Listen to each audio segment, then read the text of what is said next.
Good morning to all. Last class में हमने discuss किया था अपना एक टॉपिक जिसका नाम था energy stored in a capacitor. आज की जो क्लास है इसमें हम डिस्कस करने वाले हैं कॉम्बिनेशंस ऑफ कैपेसिटर्स। देखिए, जब हमें किसी भी सर्किट में कैपेसिटेंस को इंक्रीज और डिक्रीज करना हो, मतलब कैपेसिटेंस की जो वैल्यू है वो किसी जगह हमें ज़्यादा चाहिए, किसी जगह हमें कम चाहिए, तो उस केस में हम जो कैपेसिटर्स होते हैं उनको एक वे में कनेक्ट करते हैं जिससे उसकी जो वैल्यू है, उसके कैपेसिटेंस की जो वैल्यू है वो इंक्रीज और डिक्रीज हो जाए, और उसी वे को हम बोलते हैं कॉम्बिनेशंस ऑफ कैपेसिटर्स। मोस्टली ये जो कॉम्बिनेशंस हैं ये दो टाइप के होते हैं। कौन कौन से होते हैं? दो टाइप के होते हैं। और दोनों टाइप के कौन कौन से कॉम्बिनेशंस होते हैं आपके? पहला जो कॉम्बिनेशन है उसको हम बोलते हैं सीरीज कॉम्बिनेशन, ठीक।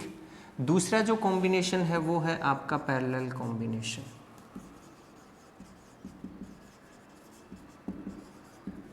ये दो टाइप के कॉम्बिनेशंस होते हैं अपने, ठीक है। अब इन दोनों टाइप के कॉम्बिनेशंस में होता क्या है ये चीज़ हमें समझनी है। तो जो ये पहला जो कॉम्बिनेशन है जिसको हम सीरीज कॉम्बिनेशन बोलते हैं, इस कॉम्बिनेशन के अंदर जो भी आपके कैपेसिटर्स हैं जो कनेक्टेड हैं, उन कैपेसिटर्स का जो पोटेंशियल डिफरेंस है वो सबका अलग अलग होगा, बट जो उनके ऊपर जो चार्ज का डिस्ट्रीब्यूशन हुआ है वो सेम रहेगा, ठीक। ये तो प्रॉपर्टी है इसकी। और इसमें क्या होता है पैरेलल कॉम्बिनेशन में? पैरेलल कॉम्बिनेशन के अंदर जो हमारा पोटेंशियल डिफरेंस है वो सभी कैपेसिटर्स के लिए सेम रहेगा, और जो हमारा चार्ज है वो सारे के सारे पोटेंशियल सारे के सारे कैपेसिटर्स के लिए डिफरेंट डिफरेंट होगा, ठीक है। अगर इनको कनेक्ट करके देखें और एक सर्किट बनाएं हम लोग, तो सर्किट जो है वो इस तरीके से बनेगा। जैसे ये पैरेलल कॉम्बिनेशन है, सॉरी सीरीज कॉम्बिनेशन है, इसका जो सर्किट है वो इस तरीके से हम डिज़ाइन कर सकते हैं। मान लेते हैं कि तीन कैपेसिटर्स हैं हमारे पास में, और तीनों का कैपेसिटेंस, इसका C1, इसका C2, इसका C3, इस तरीके से इनका कैपेसिटेंस है, और ये इस तरीके से सीरीज में कनेक्टेड है। तो इनका ये यहाँ से इस तरीके से हम दिखा सकते हैं, इस तरीके से ये कनेक्टेड हैं किसी पोटेंशियल डिफरेंस के सोर्स से।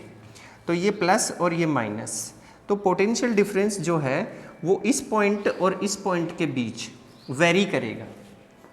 अगर मैं इसका पोटेंशियल, ये positive terminal that means positive potential, ये negative terminal that means negative potential, और पोटेंशियल का जो फ्लो होता है, जो करंट का जो फ्लो होगा वो high potential to lower potential की तरफ होगा, ठीक है। Higher potential to lower potential की तरफ होगा। तो ये अगर V पॉजिटिव है और ये अगर V नेगेटिव है, ये दो टर्मिनल हैं, तो इसका जो पोटेंशियल होगा उसको अगर मैं V3 मान लूँ तो इसकी वैल्यू 0 हो, इस जगह वैल्यू क्या होगी? 0।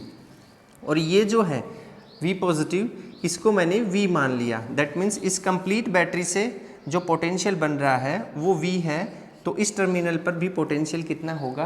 V होगा। ऐसे हमने इसको समझा। अब ये पॉइंट है, इस पॉइंट पे पोटेंशियल हो गया है आपका, इस पॉइंट पे जो पोटेंशियल है वो हो गया है अपना, मान लेते हैं V1, और इस पॉइंट का जो पोटेंशियल है वो मान लिया हमने V2, इस तरीके से, ठीक है। और ये V3 है ही, और ये आपका V है यहाँ पे। अब जो चार्ज का डिस्ट्रीब्यूशन हुआ वो यहाँ पे प्लस Q, यहाँ पे माइनस Q, यहाँ पे प्लस Q, यहाँ पे भी माइनस Q, यहाँ पे प्लस Q, यहाँ पे माइनस Q, इस तरीके से। ये तो कॉम्बिनेशन बना हमारा ऐसा। अब अगर हम बात करें पैरेलल कॉम्बिनेशन की, तो पैरेलल कॉम्बिनेशन में जो सर्किट होता है उसके अंदर आपके जो कैपेसिटर हैं वो इस तरीके से कनेक्टेड होंगे। देखिए, एक कैपेसिटर ये हो गया आपका, दूसरा कैपेसिटर ये हो गया है, और तीसरा कैपेसिटर हमारा ये हो गया है। इस तरीके से कनेक्टेड होंगे। देखिए, इस तरीके से ये कनेक्टेड है। ये है आपका C1, ये है आपका C2, और ये है आपका C3। अब ये जो टर्मिनल है, इन टर्मिनल्स के बीच का जो पोटेंशियल डिफरेंस है वो कांस्टेंट रहेगा, सिमिलर रहेगा, सेम रहेगा सबके लिए। तो सारे के सारे कैपेसिटर्स के ऊपर जो लगने वाला पोटेंशियल डिफरेंस है वो सेम बना हुआ है यहाँ पे इस तरीके से, बट जो चार्ज का डिस्ट्रीब्यूशन है वो अलग अलग होगा। उसका रीजन क्या है, जैसे करंट यहाँ से इस तरीके से फ्लो हो रहा है तो इस पॉइंट पे आने के बाद में करंट डिवाइड होगा, और अगर करंट डिवाइड हो रहा है तो चार्ज भी डिवाइड होगा, क्योंकि करंट जो है वो चार्ज के ऊपर डिपेंड करता है। अगर यहाँ I1 करंट बना, यहाँ I2 बना और यहाँ I3 बना, तो यहाँ भी तीनों करंट्स की वजह से, डिफरेंट करंट की वजह से हमारा जो चार्ज है वो भी अलग अलग हो जाएगा। मान लेते हैं यहाँ पे प्लस Q1 माइनस Q1 और यहाँ पे हमने माना प्लस Q2 और माइनस Q2 और प्लस Q3 और माइनस Q3, ये सिचुएशन यहाँ पे बन जाएगी। इस तरीके से ये दोनों कॉम्बिनेशन हमारे बने।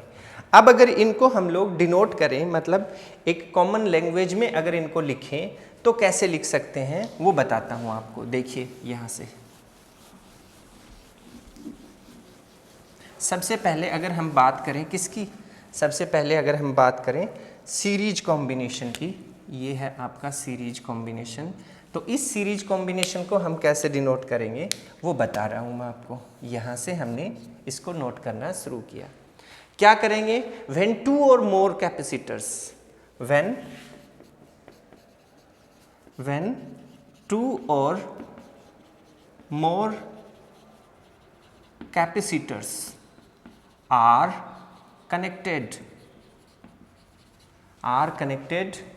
इन दिस वे, कौन से वे में, इन दिस वे, कौन सा वे है अभी बताते हैं आपको।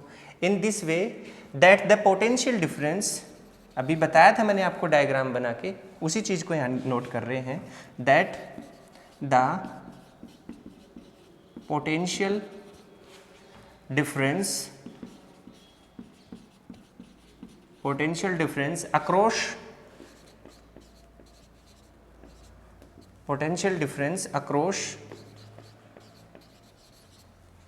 across each capacitor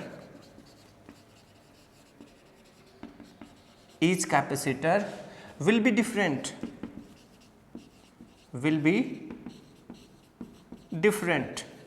ठीक है, but charge store across each capacitor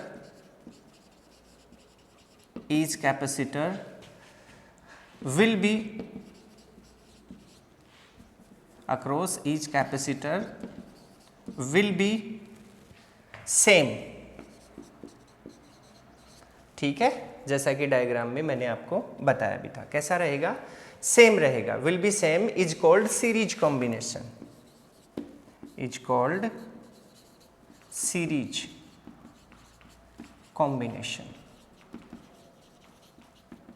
ये बन गया आपका सीरीज कॉम्बिनेशन, ठीक है। अब अगर हम बात करें पैरेलल कॉम्बिनेशन की, तो इसको कैसे लिख सकते हैं, अभी जैसे मैंने आपको समझाया है इस डायग्राम से, उसी तरीके से इसको भी हम लोग यहाँ पे नोट कर सकते हैं। देखिए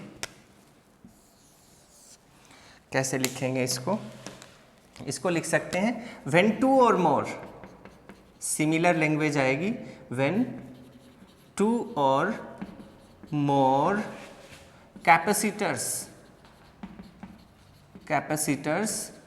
are connected in this way that the potential difference across each capacitor will be same,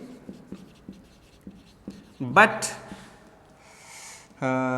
charge store across each capacitor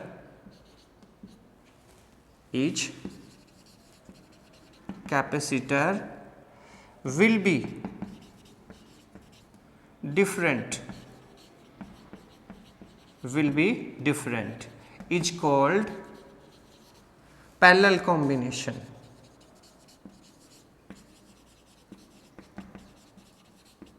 Combination of capacitor. ठीक है, ये बन गया हमारा, दोनों की लैंग्वेज बना दी ना, बिल्कुल इस तरीके से हमें इसको समझना है। ठीक है, अब इन दोनों का मैथमेटिकल एक्सप्रेशन निकालेंगे हम लोग। ठीक है, तो मैथमेटिकल एक्सप्रेशन निकालने के लिए इन दोनों को डिफरेंट डिफरेंट लेना पड़ेगा हमें। तो पहले इसको मैं इरेज करता हूँ।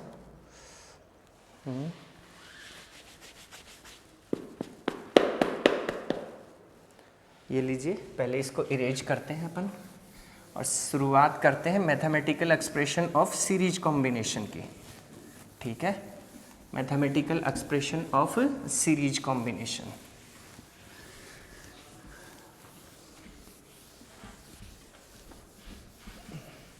तो जो डायग्राम अभी अभी हमने बनाया था, उस डायग्राम के अकॉर्डिंग ही हम इसका मैथमेटिकल एक्सप्रेशन फाइंड आउट करेंगे। ठीक है, अब देखो जो डायग्राम हमारा बना था उसके एक पॉइंट पे कैसा डायग्राम बना था, दोबारा से बना देता हूँ एक बार। इस तरीके से देखिए, ये हमारे कैपेसिटर थे, इस तरीके से कनेक्टेड है सीरीज में। ठीक है, अभी यहाँ पे देखिए, ये जो पॉइंट था V positive is equals to V, और ये जो पॉइंट था V negative is equals to V3 is equals to 0। ठीक है, अब ये जो पॉइंट था इसको हमने माना था V1, ये पॉइंट था इसको हमने डिनोट किया V2 से। ठीक, अब ये जो है अपना C1 कैपेसिटर, C2 और C3। ठीक है, अब इसके ऊपर जो चार्ज का डिस्ट्रीब्यूशन था वो था अपना negative positive negative positive negative. ठीक है, ये प्लस का Q minus Q plus Q minus Q और ये प्लस Q और ये माइनस Q। इस तरीके से हमारा ये डायग्राम बना था। ठीक है, अब देखो ये कंप्लीट हो गया है, तो अब हम क्या करेंगे, देखो अब हम यहाँ पे कैपेसिटेंस का जो फॉर्मूला होता है, क्या फॉर्मूला होता है, सिंस वी नो दैट क्या है फॉर्मूला आपका, C is equals to Q upon V, ये फॉर्मूला है। इस फॉर्मूले को यूज में लेके इसका कैपेसिटेंस जो है, कौन सा कैपेसिटेंस, इक्विवेलेंट कैपेसिटेंस जो है वो फाइंड करेंगे हम लोग। ठीक है, और उस इक्विवेलेंट कैपेसिटेंस को फाइंड करने के लिए हमें इस कंप्लीट सर्किट के अंदर वो क्वांटिटी हमें ढूंढनी है जिससे हम जो वेरी कर रही हो। तो देखो चार्ज तो सब में सेम बना हुआ है, प्लस Q माइनस Q। ठीक है, कैपेसिटेंस इनका डिफरेंट डिफरेंट है, वो तो कांस्टेंट होता है, उसको हमें छेड़ना नहीं है। अब ये देखिए, कैपेसिटेंस और चार्ज दोनों कांस्टेंट हो गए हैं, तो तीसरी क्वांटिटी कौन सी बची, पोटेंशियल डिफरेंस। वो इनमें सेम नहीं है बिल्कुल भी। इनमें अगर वो सेम नहीं है तो वो वेरिएबल क्वांटिटी हो गई, और उसी वेरिएबल क्वांटिटी की हमें वैल्यू फाइंड करनी है। और उस वेरिएबल क्वांटिटी की वैल्यू अगर हमें मिल जाएगी तो हमें इसका इक्विवेलेंट कैपेसिटेंस भी मिल जाएगा। दैट मीन्स इफेक्टिव कैपेसिटेंस जो है वो सर्किट का हमें मिल जाएगा। तो देखो V, इसी फॉर्मूले से अगर V निकालें हम लोग, तो V को अगर हम लोग लिखें therefore V is equals to Q upon C, ये फॉर्मूला हमें मिला। ठीक है, अब देखो इस पॉइंट और इस पॉइंट के बीच का पोटेंशियल डिफरेंस निकालें तो V माइनस V1 आएगा, इसका और इसके बीच का निकालें तो V1 minus V2 potential difference आया, फिर इसके और इसके बीच का निकालें तो V2 minus V3 potential difference आया। अलग अलग पोटेंशियल डिफरेंस हमें मिल रहा है यहाँ पे। ठीक है, तो इस चीज को कैसे लिखेंगे, the potential across capacitor C1 C2 and C3 is the potential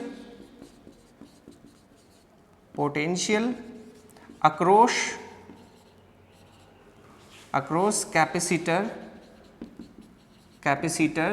C1 C2 C3 is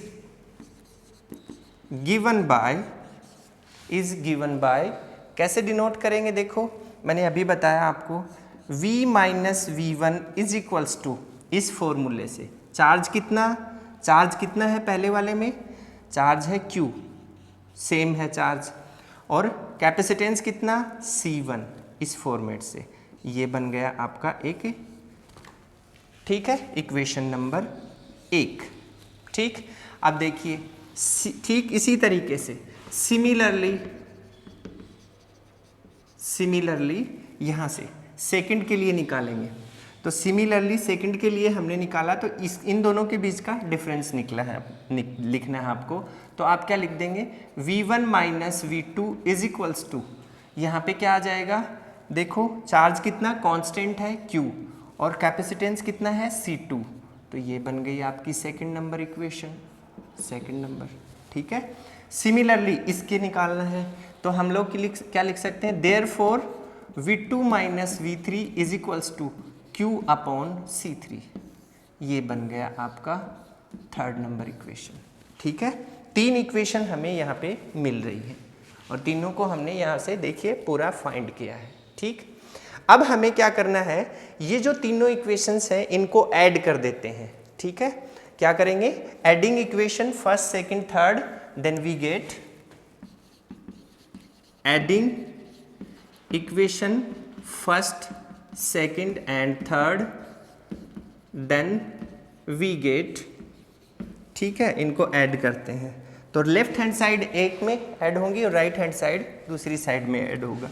तो हमने लिखा v minus V1 plus V1 minus V2 plus V2 minus V3 is equals to, अब यहाँ से Q upon C1 plus Q upon C2 plus Q upon C3, ये हो गया। ठीक है, अब देखो ये कैंसिल हो गया इससे, ये कैंसिल हो गया इससे, तो हमारे पास क्या बचा, V minus V3 is equals to Q upon C1 plus Q upon C2 plus Q upon C3।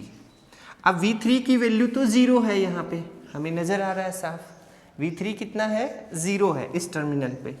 तो V3 को 0 पुट करेंगे तो बनेगा V is equals to Q upon C1 plus Q upon C2 plus Q upon C3, since V3 is equals to 0 put करने पर। ठीक है, अब इस Q को कॉमन ले लिया, then V is equals to Q common आ गया, तो 1 upon C1 plus 1 upon C2 plus 1 upon C3, इस तरीके से इसको डिनोट कर दिया हमने। ठीक है, अब देखो इसको थोड़ा इरेज कर देता हूँ मैं, यहाँ से इरेज करना पड़ेगा हमें। ठीक है, ये लीजिए, इसको इरेज कर दिया हमने यहाँ पे, ये लीजिए। ठीक है, अब देखते हैं, ये हो गया। अब इस Q को इस तरफ ले आए हम, लेफ्ट हैंड साइड में ले आए, तो क्या बन जाएगा, V upon Q is equals to बन गया आपका 1 upon C1 plus 1 upon C2 plus 1 upon C3। ठीक है, इज दैट क्लियर। अब देखो यहाँ से इस इक्वेशन में, हाँ सॉरी वो इरेज कर दिया था, बट हमें पता है C is equals to Q upon V होता है, therefore 1 upon C is equals to V upon Q होगा कि नहीं होगा, होगा बिल्कुल। तो V upon Q is equals to 1 upon C लिख सकते हैं, तो हमने लिखा 1 upon C is equals to 1 upon C1 plus 1 upon C2 plus 1 upon C3, इस तरीके से। और ये इफेक्टिव है, इसको अगर हम इफेक्टिव बोले तो इसको लिख सकते हैं CS, S फॉर सीरीज के लिए, तो इसको CS लिख दिया और ये हमारा फॉर्मूला निकल के आ गया यहाँ पे। ठीक है, सीरीज कॉम्बिनेशन का फॉर्मूला ये हो गया हमारा। ठीक है, ये अब देखो, अगर n कैपेसिटर कनेक्टेड हो, कितने कैपेसिटर कनेक्टेड हो, यहाँ पे तो 3 ही लिए थे हमने, लेकिन अगर मान लीजिए n कैपेसिटर कनेक्टेड हो तो क्या लिखेंगे आप, if n capacitors are connected in series, n capacitors are connected in series, तो क्या करेंगे आप, सोचिए जरा।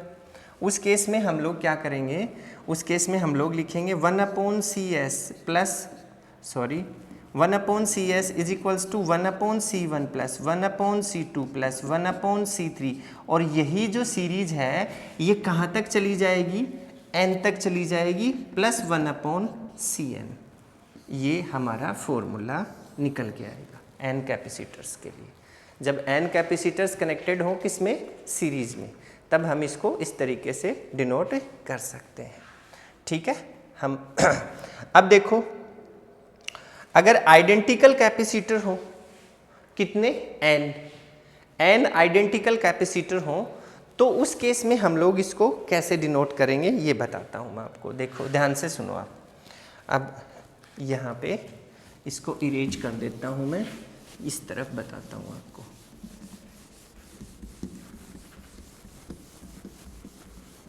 ये लीजिए,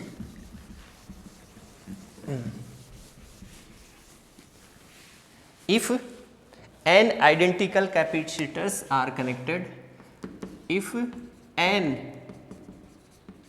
identical capacitors are connected, ठीक है, इन सीरीज, ठीक है, तो CS क्या होगा, 1/CS इज इक्वल्स टू, ठीक है। अब इस केस में आइडेंटिकल का मतलब क्या हुआ ये लिखना है पहले हमें, तो हाईलाइट कर देता हूं मैं आइडेंटिकल को। आइडेंटिकल है, इसका मतलब क्या हुआ, C1 is equals to C2 is equals to C3 is equals to and so on Cn is equals to C, ठीक है, ये मतलब हुआ आइडेंटिकल का।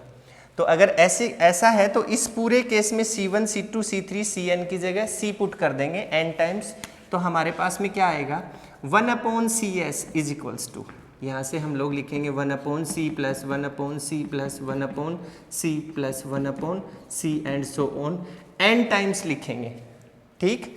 तो n टाइम्स लिख रहे हैं, इसका मतलब क्या हुआ, इसका सीधा सा मतलब है भाई, आप ध्यान से सुनिए, अगर हमारे पास किसी, जैसे मान लो ये डस्टर है, ठीक, इस डस्टर का एरिया कितना है, मान लीजिए कि इस डस्टर का एरिया 2 मीटर स्क्वायर है, ठीक है। अगर इसी के आइडेंटिकल 10 डस्टर हों, कितने हों, 10 या n डस्टर, 10 डस्टर हो मान लीजिए, पहले 10 मान लीजिए, 10 डस्टर हों इसी के आइडेंटिकल, तो उनका टोटल एरिया कितना होगा, 10 से मल्टीप्लाई कर देंगे क्योंकि सारे के सारे आइडेंटिकल हैं। और अगर n आइडेंटिकल डस्टर हो ऐसे ही, तो उनका एरिया क्या होगा, n से मल्टीप्लाई कर देंगे किसी एक के एरिया को, ठीक है। तो यही प्रोसेस इसमें लगेगा, तो ये n है, तो उस केस में इनका जो इफेक्टिव रेजिस्टेंस निकल के आएगा वो क्या होगा, 1/CS is equals to n into 1/C, ठीक है, ये निकल के आया आपका। तो 1/CS is equals to n/C और CS इज इक्वल्स टू आएगा C/N। इसका मतलब क्या हुआ, C/N साफ नजर आ रहा है आपको।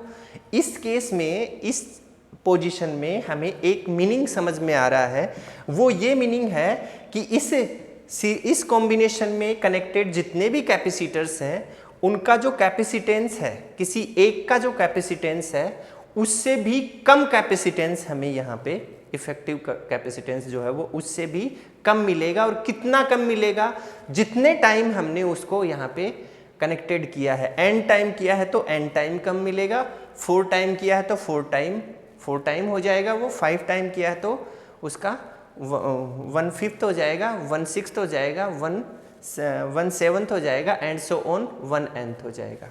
इस तरीके से हम इस चीज़ को यहाँ पे समझ सकते हैं। अब अगर अब देखो अगला केस और बताता हूँ मैं आपको। अगर 2 ही कनेक्टेड हों आपके पास में, कितने कनेक्टेड हों, जैसे मान लेते हैं, देखो यहाँ पे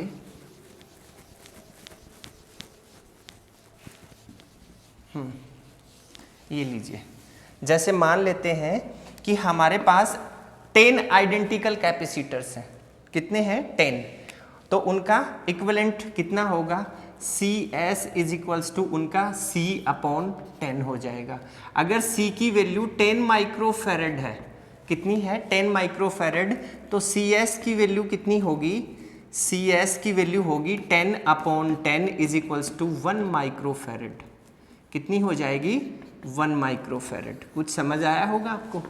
देखिए इसका 10 है, 10 10 10 10 10 के कितने जुड़े हुए हैं 10, तो इसी फॉर्मूले से हम उसका इफेक्टिव निकालेंगे तो कितना आ रहा है 1 माइक्रोफेरेड। अब देखो इफ अगला केस, इफ 2 कैपेसिटर्स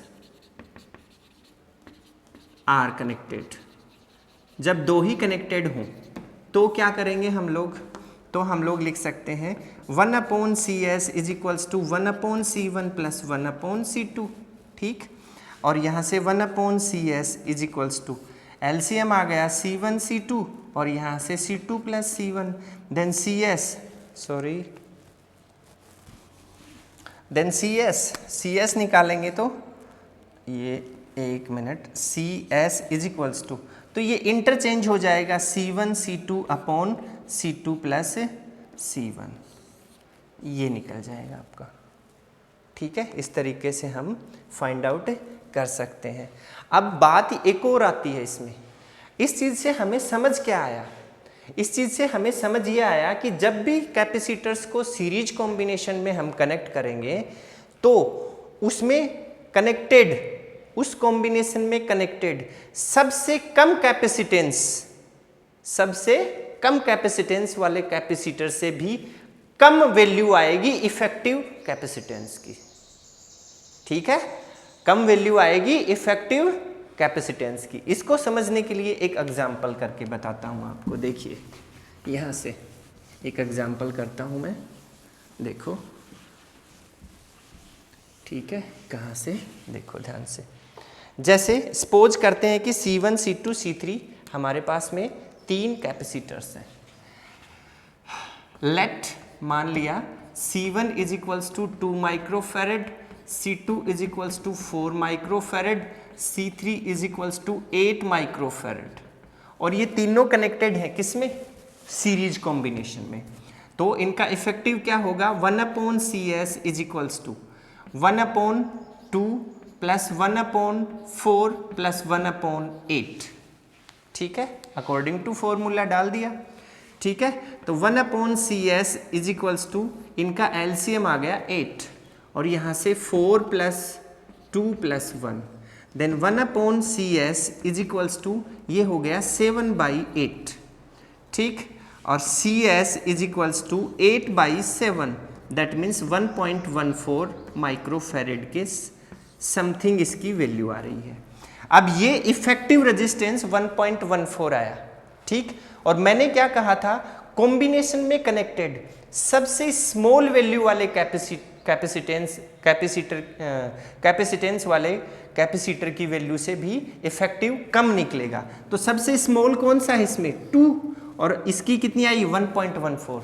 तो बताइए ग्रेटर देन है कि लेस देन, बिल्कुल लेस देन है। तो आप क्या लिख सकते हैं, CS लेस देन किससे, C1 से, है कि नहीं है।